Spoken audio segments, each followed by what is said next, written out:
1절부터 6절까지 말씀 제가 읽어드리겠습니다. 복 있는 사람은 악인들의 꾀를 따르지 아니하며 죄인들의 길에 서지 아니하며 오만한 자들의 자리에 앉지 아니하고 오직 여호와의 율법을 즐거워하여 그의 율법을 주야로 묵상하는도다. 그는 시냇가에 심은 나무가 철을 따라 열매를 맺으며 그 잎사귀가 마르지 아니함 같으니 그가 하는 모든 일이 다 형통하리로다. 악인들은 그렇게 아니하며 오직 바람에 나는 겨와 같도다. 그러므로 악인들은 심판을 견디지 못하며 죄인들이 의인들의 모임에 들지 못하리로다. 무릇 의인들의 길은 여호와께서 인정하시나 악인들의 길은 망하리로다. 아멘. 오늘 이 시편 1편은 아마 지난해에도 제가 이 본문을 가지고 여러분에게 말씀을 전해드린 것 같습니다. 또 복 있는 사람, 이게 무엇인가? 라는 것을 오늘 본문은 잘 설명해 주고 있는 것 같습니다. 이 세상 모든 사람들은 행복한 삶을 추구합니다. 그러나 실제로 행복한 삶을 사는 사람은 그리 많지 않다는 것을 어느 한 연구 결과를 보고 저는 알았습니다. 2020년 한국노동연구원에서 직장인들을 대상으로 행복도 조사를 했는데 100점 만점에 평균 47점이 나왔다고 합니다. 그러니까 이 수치를 보면은 자신이 결코 행복하지 않다는 사람이 더 많다는 거죠. 이러한 현실 속에서 오늘 본문 시편 1편을 보면은 진정한 행복을 누리며 사는 길이 어떤 것인지를 알게 됩니다. 오늘 본문을 보면은 복 있는 사람으로 시작합니다. 성경에서 말하는 복의 개념은 우리가 일반적으로 생각하는 그런 복과는 상당히 차이가 있습니다. 오늘 본문에서는 복 있는 사람은 이렇게 표현하고 있습니다. 1절과 2절 말씀입니다. 악인들의 꾀를 따르지 않고 죄인들의 길에 서지 않고 오만한 자의 자리에 앉지 않고 하나님의 말씀을 주야로 묵상하는 자가 복 있는 사람이라고 말씀하고 있습니다. 그러니까 우리가 흔히 알고 있는 복 있는 사람은 단지 모든 일이 잘 풀려서 잘 되는 것, 더 많은 재산과 더 높은 명성과 더 큰 번영을 누리는 것을 이야기하지 않습니다. 물론 하나님을 믿는 사람들 중에는 그와 같은 부와 명예를 누리고 또 번영을 누리는 사람도 있습니다. 또 그렇게 살아가는 사람도 많다는 거죠. 그러나 그것이 하나님을 믿는 사람들이 궁극적으로 추구하는 복이 아니라는 사실입니다. 하나님을 믿는 사람들이 추구하는 복은 하나님과 동행하며 하나님이 베푸시는 은혜를 맛보며 경험하는 삶을 사는 것입니다. 설령 그들이 삶을 살아가는 가운데 시련과 어려움이 닥칠지라도 이에 굴하지 않고 의로운 삶, 하나님을 경외하는 삶을 살아감으로써 하나님이 베푸시는 참되고 확실한 구원의 복을 누리며 사는 것입니다. 그래서 그들은 악인의 꾀, 죄인의 길, 오만한 자리에 있지 않고 그 자리를 떠나서 하나님과 동행하며 살아가는 사람입니다. 그러한 사람을 복 있는 사람이라고 오늘 본문은 말하고 있습니다. 본문 1절을 보면은 세 종류의 악인을 거론하고 있는데 악인, 죄인, 오만한 자입니다.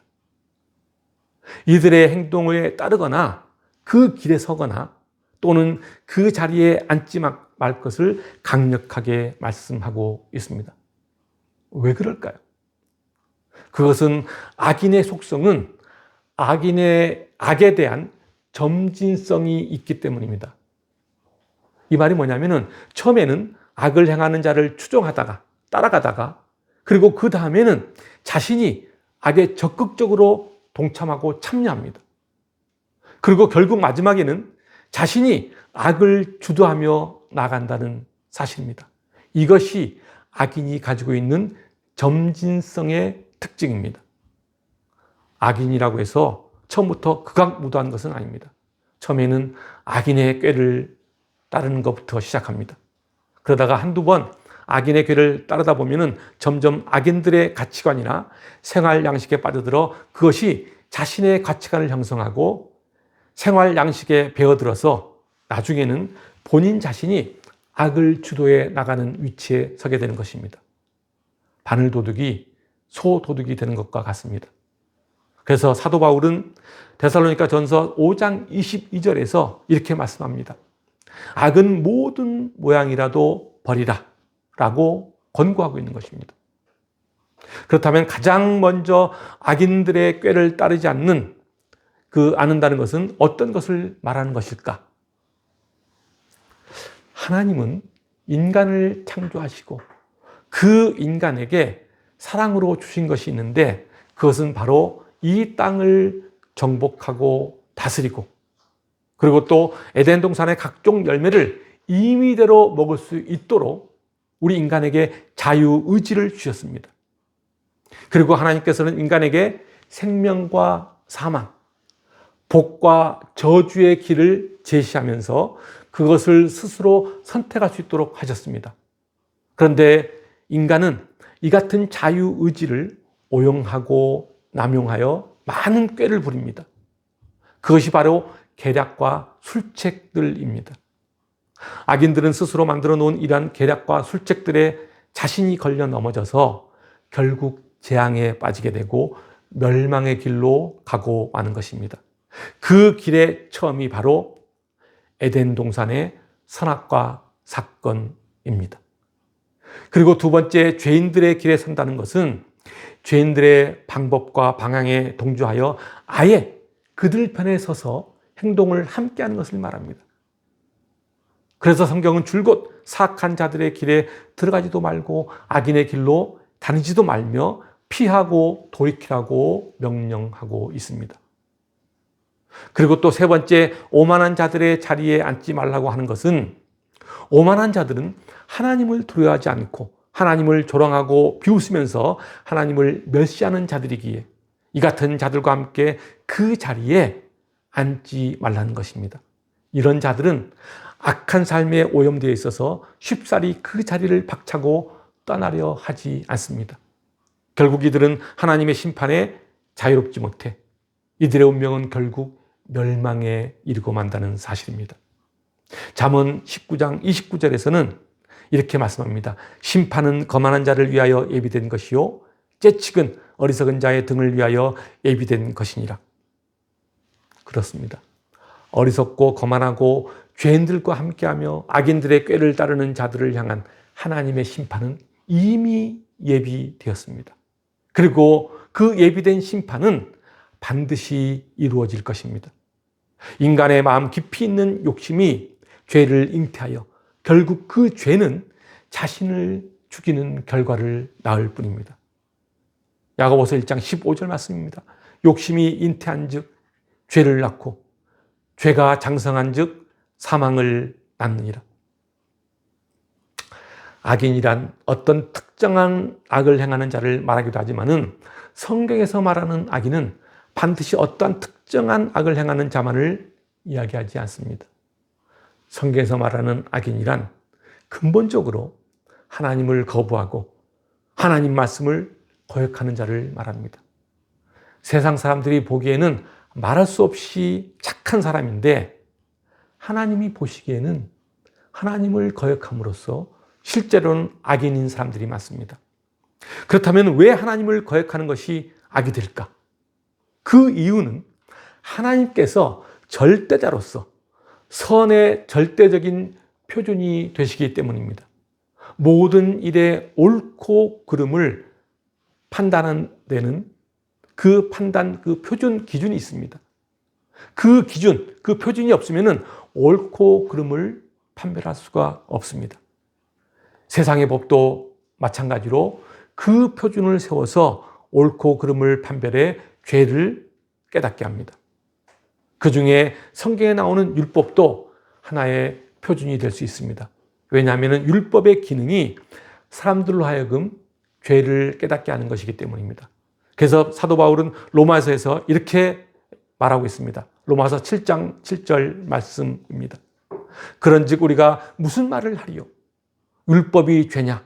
그럴 수 없느니라.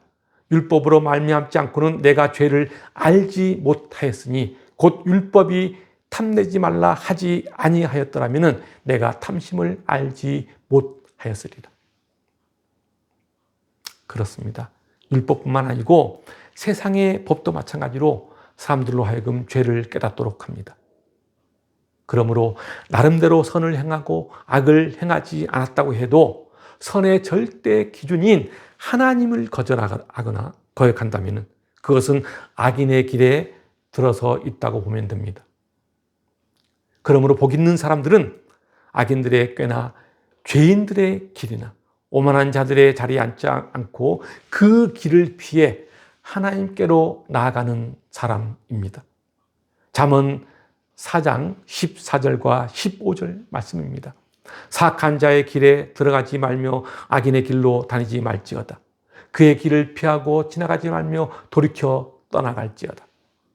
성경은 줄곧 이렇게 말씀하고 있는 것입니다.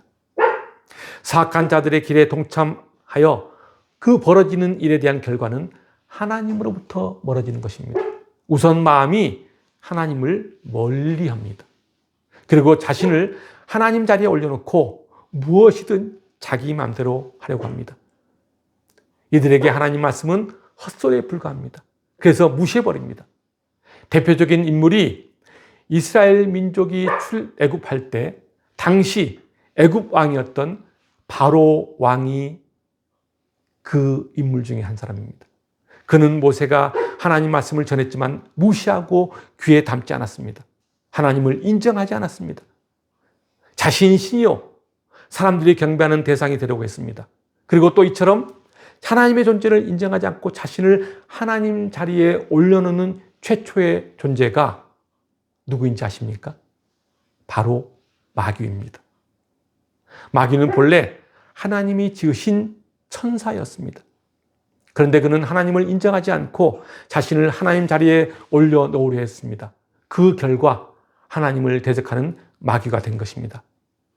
피조물에 불과한 천사가 하나님을 인정하지 않고 자신을 하나님 자리에 두려고 할 때 그것이 곧 마귀가 된 것이죠. 그렇습니다. 마귀의 자리는 다른 곳에 있지 않습니다. 마귀의 자리는 하나님을 인정하지 않고 하나님을 멸시하는 자가 바로 마귀입니다. 오늘 본문의 중요한 내용은 바로 복 있는 사람에 대한 말씀입니다. 2절을 보면은 복 있는 사람은 뭐라고 말씀하고 있죠? 하나님의 율법을 즐겁게 주야로 묵상한다고 말씀하고 있습니다. 다시 말하면 하나님의 가르침으로 즐거움을 삼는다는 것입니다. 즐거움의 근원을 하나님의 말씀에 두고 있습니다. 그것을 주야로 묵상합니다. 주야로 묵상한다는 것은 하나님 말씀 외에 다른 곳에 눈을 돌리지 않는다는 이야기입니다. 늘 하나님과 가까이 한다는 것입니다. 하나님께 눈을 돌리고 하나님 말씀을 가까이 하는 사람은 그 말씀이 자신의 영혼을 소생시키고 마음에 참된 기쁨을 준다는 사실을 경험합니다. 그리고 그 경험을 통해 하나님 말씀이 나의 영혼을 소생시키고 나를 기쁘게 해주는구나 라는 것을 알게 된다는 사실입니다. 그래서 더욱더 하나님께 가까이 다가가고 그 말씀에 자신을 맡기려고 합니다. 하나님 말씀에 자신의 삶을 투영하며 살아갑니다. 이것이 바로 복 있는 사람입니다. 그렇다면 하나님께 가까이 가는 것이 복 있는 사람이라면 그들이 하나님께 가까이 가면 어떤 상태에 이르기에 그들을 복 있는 사람이라고 말을 할까요? 3절 말씀입니다. 그는 시냇가에 심은 나무가 철을 따라 열매를 맺으며 그 잎사귀가 마르지 아니함 같으니 그가 하는 모든 일이 다 형통하리로다. 그렇습니다. 하나님을 가까이하며 살아가는 사람은 시냇가에 심겨진 나무처럼 항상 싱싱함을 유지하며 열매를 맺는 삶을 살게 되는 것입니다. 하나님 말씀에 삶의 근거를 둔 사람은 그 뿌리가 생수의 근원에 다 있기 때문에 더위나 가뭄에 상관없이 언제나 청정할 수 있습니다. 그래서 항상 철을 따라 열매를 맺을 수 있는 것입니다. 그러나 이처럼 하나님 말씀이 아닌 다른 무엇의 삶의 근거를 두면 어떤 일이 벌어질까요? 이에 대해 성경은 이렇게 말씀하고 있습니다. 예레미야 17장 5절부터 8절까지 말씀입니다. 여호와께서 이와 같이 말씀하시니라. 무릇 사람을 믿으며 육신으로 그의 힘을 삼고 마음이 여호와께서 떠난 그 사람은 저주를 받을 것이라. 그는 사막의 떨기나무 같아서 좋은 일이 오는 것을 보지 못하고 광야 간주한 곳, 건건한 땅, 사람이 살지 않는 땅에 살리라. 그러나 무릇 여호와를 의지하며 여호와를 의뢰하는 그 사람은 복을 받을 것이라. 그는 물가에 심어진 나무가 그 뿌리를 강변에 뻗치고 더위가 올지라도 두려워하지 아니하며 그 잎이 청정하며 가무는 해에도 걱정이 없고 결실이 그치지 아니함 같으리라. 그렇습니다. 마음이 하나님을 떠나 사람을 의지하는 사람은 광야, 건조한 곳, 사람이 살지 않은 땅에 사는 것처럼 어떤 시련이나 실패가 닥치면은 그것을 쉽게 이겨낼 힘이 없습니다. 그래서 결국 인생의 시련 앞에서 쓰러지고 맙니다. 그러나 하나님을 의지하고 하나님께 가까이 가는 사람은 물가에 심겨진 나무처럼 늘 생명과도 같은 생명수를 하나님으로부터 공급받음으로써 잎이 청정하고 가뭄에도 걱정 없이 결실을 맺어 풍성한 삶을 살게 되므로 시련을 결코 두려워하지 않습니다. 하나님이 공급하시는 무한한 은혜로 다시 일어나고 시련을 시련으로 받아들이지 않고 그 시련이 자신을 한 단계 성숙하고 성장하는 계기로 삼을 뿐입니다. 로마서에는 하나님을 마음에 두기 싫어하는 사람들을 하나님께서는 그들을 상실한 마음대로 내버려 둔다고 말씀합니다. 로마서 1장 28절 말씀입니다. 또한 그들이 마음에 하나님 두기를 싫어하며 하나님께서 그들을 그 상실한 마음대로 내버려 두사 합당하지 못한 일을 하게 하셨으니. 그렇습니다. 하나님을 마음에 두지 않고 살아가는 사람들은 점점 마음이 굳어지고 뾰족한 상태로 그냥 내버려 둔다는 것입니다. 그래서 그들은 이런 자들이라고 말합니다. 계속해서 로마서 1장 29절부터 31절까지 말씀입니다. 곧 모든 불의, 추악, 탐욕, 악의가 가득한 자요, 시기, 살인, 분쟁, 사기, 악독이 가득한 자요, 수근수근하는 자요, 비방하는 자요, 하나님께서 미워하시는 자요, 능력하는 자요, 교만한 자요, 자랑하는 자요, 악을 도모하는 자요, 부모를 거역하는 자요, 우매한 자요, 배약하는 자요, 무정한 자요, 무자비한 자라. 하나님을 마음에 두지 않고 살아가는 사람은 자신의 마음속에 더러운 것들을 가득 품고 사람들을 이간질하고 심지어 부모를 거역하며 무자비하게 이 세상을 어지럽히는 존재가 되어 이 땅을 악의 소굴로 만들어 버린다는 것입니다. 한마디로 이런 사람은 이 땅에서 진정한 평안을 누리지 못하며 살아가는 사람입니다.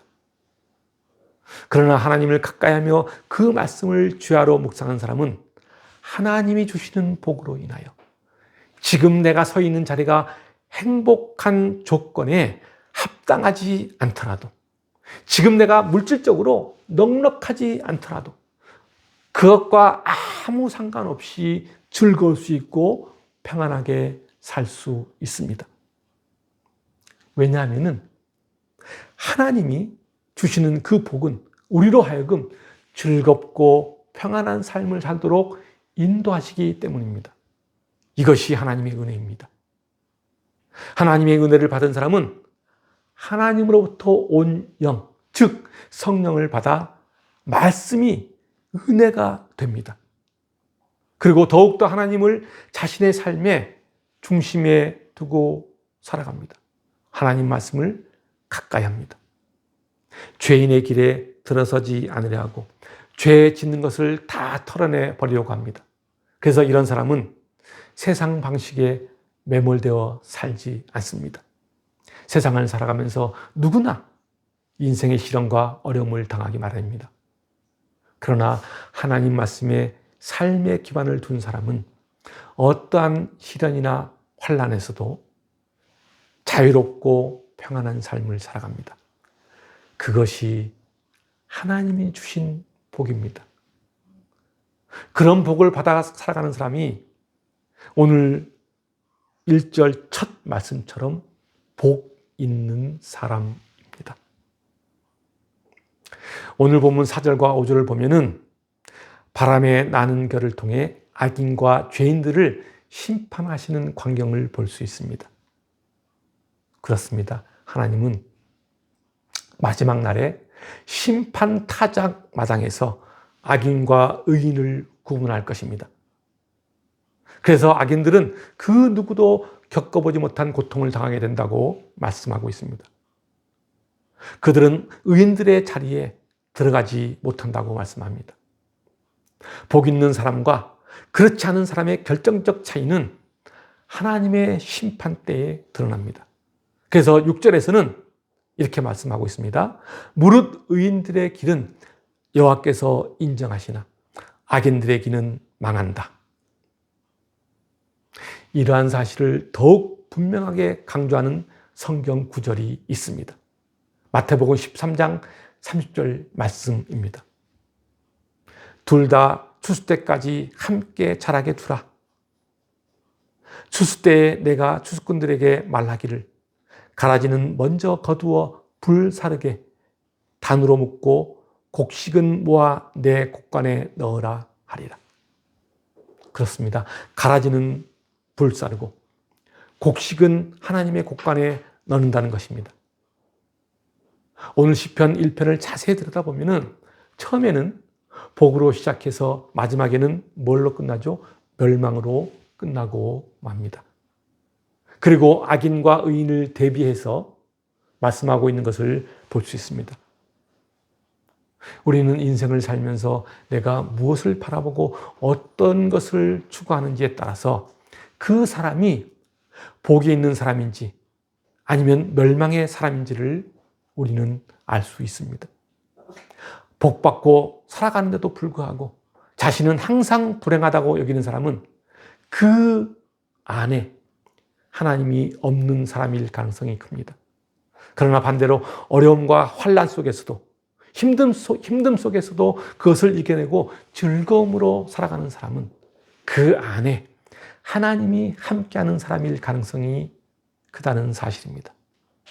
이것은 그 사람이 추구하는 것이 무엇인지를 통해 행복과 불행을 가져온다는 사실을 말해주고 있습니다. 복이 있는 사람과 그렇지 않은 사람이 사는 모습은 완전히 다릅니다. 추구하는 삶의 방식과 삶을 바라보는 시선이 다릅니다.